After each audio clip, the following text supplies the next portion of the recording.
Here's how to send camera roll videos as snaps on Snapchat.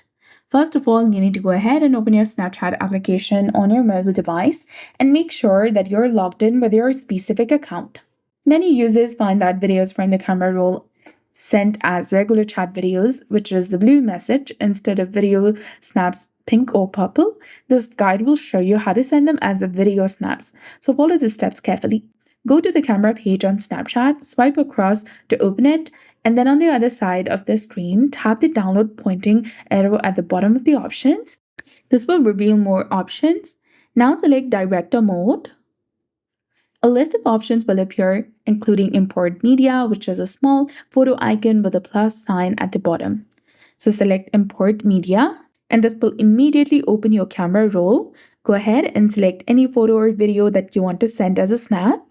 Then select preview, which is highlighted in yellow color. Now you can add text, songs, or other effects as well. And when you're ready, tap on send to in the bottom right corner of your screen.